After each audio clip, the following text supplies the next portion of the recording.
Jepara,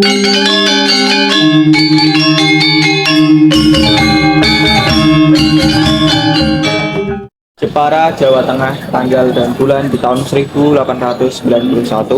Hari itu Kartini kecil tidak bisa berhenti bersedih. Kedua orang tuanya, Raden Mas Adipati Aryo Sosroningrat dan Mangasirah, menyampaikan sebuah berita yang membuatnya sangat terkejut. Sudah waktunya bagi dia untuk dipingit seperti gadis pribumi lainnya yang berhenti bersekolah dan bersembunyi di balik tembok. Pak, Bu, Kartini ingin bersekolah. Kartini tidak ingin dipingit. Kartini ingin menjadi gadis pribumi yang cerdas. Kartini, maaf Bapak tidak bisa memenuhi permintaanmu nak. Ini adalah tradisi adat istiadat kita sejak dulu. Pak, apakah tradisi itu tidak bisa dihilangkan saja?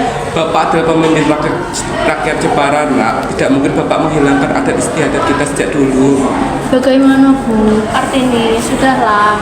Laksanakan apa yang sudah menjadi tradisi. Kelak kau akan mengerti, nak. Bagaimana rasanya dipingit ya? Entahlah ini, yang pasti kau tidak bisa bebas berinteraksi dengan semua orang. Kau akan dikawal kemanapun kau pergi. Tapi aku tidak ingin dipingit, aku hanya ingin bersekolah. Tenanglah ini sudah menjadi adat dan kita tidak bisa melanggarnya. Bersabarlah ini, kami akan membantumu untuk melanjutkan pendidikan yang lebih tinggi lagi. Terima kasih semua, aku sangat sayang pada kalian. Bersabarlah Tini, kau pasti bisa melalui semua ini. Kau perempuan yang tangguh.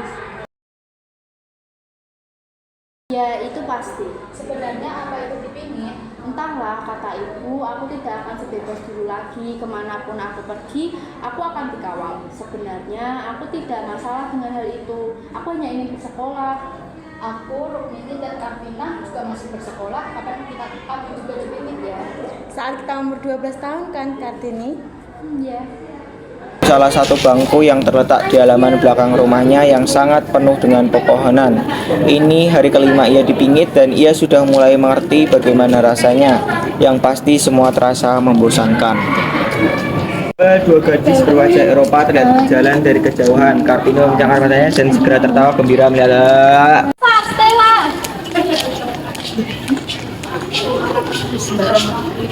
Oh, Kartini, bagaimana?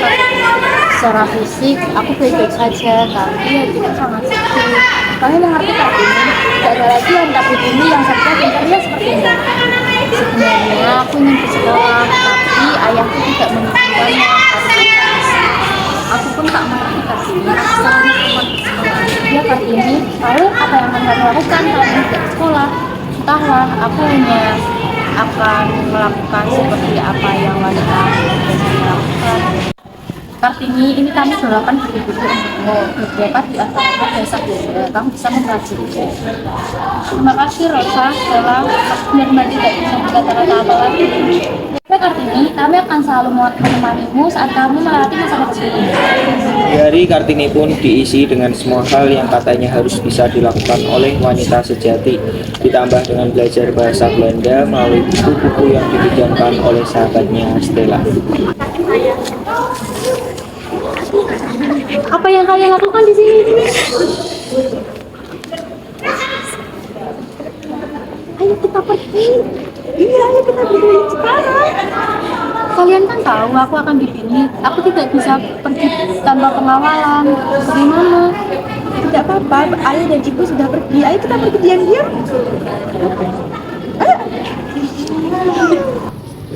Tunggu, ada apa Kartini? Ayo kita hampiri wanita yang itu. Apa yang mengganggu pikiranmu, Kartini? Ada beberapa hal yang ingin aku tanyakan. Ayo. Tidak perlu, kalian tidak perlu mengerti ini. Apakah kalian putri Adipati Sosroningrat? Bagaimana ibu bisa tahu? Tentu saja, beliau adalah Bupati Jepara. Kami beberapa kali melihat kalian bersama Bapak Bupati. Mengapa kalian pergi tanpa pengawalan? Apakah kalian tidak di sini? Ada beberapa hal yang ingin saya ketahui. Apakah benar dipingit adalah tradisi masyarakat Jepara?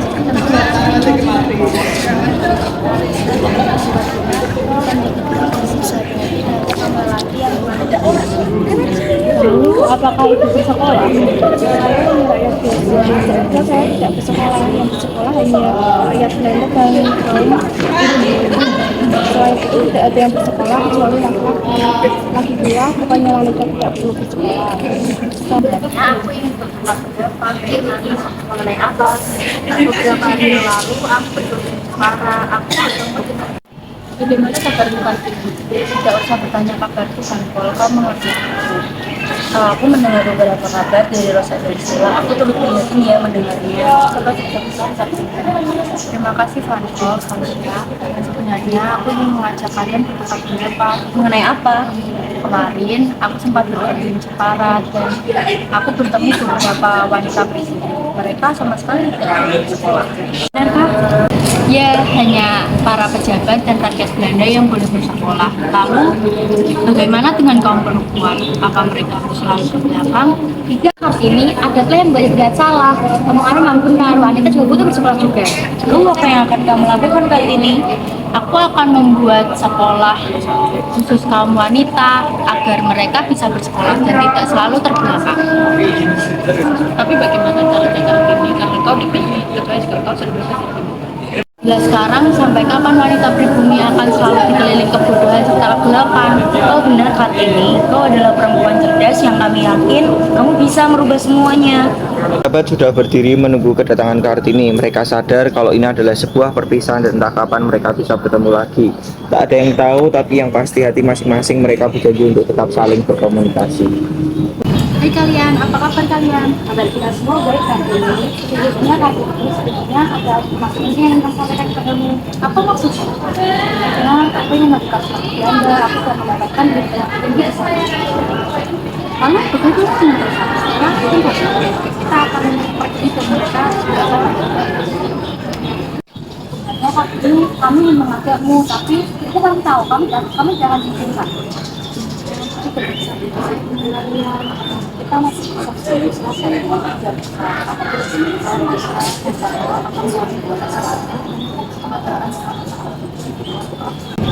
ini dengan berusaha dari kaum ini dapat sekolah. Kami akan menghasilkan dia kami dengar di Belanda itu terkenal karena kami akan mendapat informasi. Terima kasih, aku tidak akan menggunakan kebaikan kalian. Jadi dalam satu tahun akan merupakan kebaikanmu, urusanmu dan usahamu untuk menyekolahkan kembali kaum pribumi.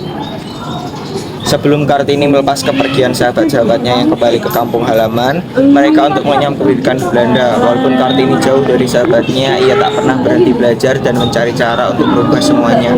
Ia ingin merangkang dunia pengetahuan, terutama pada kaum wanita yang selalu terbelakang. Hari-hari dilewati oleh Kartini dengan lebih bersemangat. Ia selalu berkirim surat dengan sahabat-sahabatnya. Ada banyak hal yang diceritakan oleh sahabat-sahabatnya, termasuk melanjutkan pendidikan melalui beasiswa kedokteran di Belanda untuk Kartini. Bagaimana menurut Ibu dengan beasiswa kedokteran itu, Bu? Apa kamu bisa sekolah? Aku tahu kita sekolah juga, apalagi kalau beasiswa itu artinya juga sangat bagaimana maksud itu? Apa kok tidak? Bu, Kartini memiliki mimpi agar para wanita ini bisa bersekolah. Jika Kartini menikah, mimpi itu tidak akan terwujud. Kartini tidak ingin menikah hanya mengambil sekarang. Belum ada jenis tahun yang belum menikah. Kamu menikah, kau akan berhenti dipingin karena berhenti akan melindungi, bahkan melindungi kamu wanita. Bahkan sudah ada yang mau melamar. Siapa lagi tersebut, Bu? Dia dari Raden Mas Adipati Arya. Dia adalah Bupati Rembang. Dia memang sudah menikah dengan tapi dia orang yang tepat. Bolehkah Kartini bertemu dengannya terlebih dahulu, Bu? Ada beberapa hal yang harus dipertimbangkan.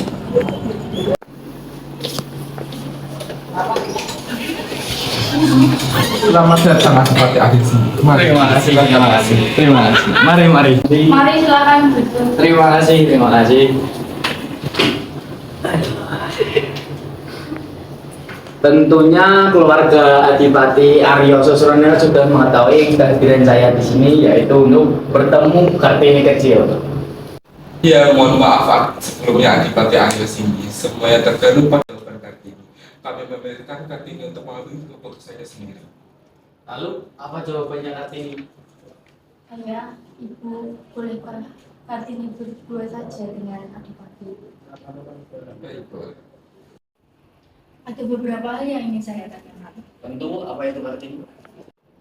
Saya memiliki sebuah mimpi untuk membangun sekolah khusus kaum pribumi, terkhususnya untuk kaum perempuan, agar kaum perempuan tidak lagi dalam keterbelakangan dan kebodohan. Lalu saya ingin para wanita disamaratakan dengan kaum pria, agar mereka tidak lagi ditindas. Bagaimana menurut Adipati? Tentu itu adalah hal yang mulia Kartini. Saya sempat berpikir untuk melaksanakan hal tersebut, tetapi ada hal dan pertimbangan yang membuat saya tidak jadi untuk melakukan hal tersebut. Jika Kartini ingin melaksanakan hal tersebut, saya akan mendukung penuh hal itu. Pada tanggal 12 November 1903, Kartini menikah dengan Bupati Rembang. Ia segera membuka sebuah sekolah untuk perempuan pribumi. Ada beberapa kelompok yang tidak setuju, namun Kartini tetap berusaha dan yakin kalau apa yang ia lakukan akan menciptakan hal yang lebih baik di masa depan. Sekolah itu hanyalah sekolah sederhana. Di dalamnya terdapat beberapa murid perempuan. Kartini sendiri yang terjun sebagai guru mengajarkan anak-anak tersebut segala pengetahuan yang ia kuasai. Ya, ada apa? Saya sudah membuat sebuah puisi. Maukah Ibu mendengarkan saya? Tentu saja. Pada tanggal 12 November 1903, Kartini menikah dengan Bupati Rembang. Dia segera membuka sebuah sekolah untuk perempuan pribumi. Ada beberapa kelompok yang tidak setuju, namun Kartini tetap berusaha dan yakin kalau apa yang dia lakukan akan menciptakan negara yang lebih baik di masa depan. Sekolah itu hanya sekolah sederhana. Di dalam terdapatnya beberapa murid perempuan. Kartini sendiri terjun sebagai mengajarkan anak-anak yang segala pengetahuan yang berbagai.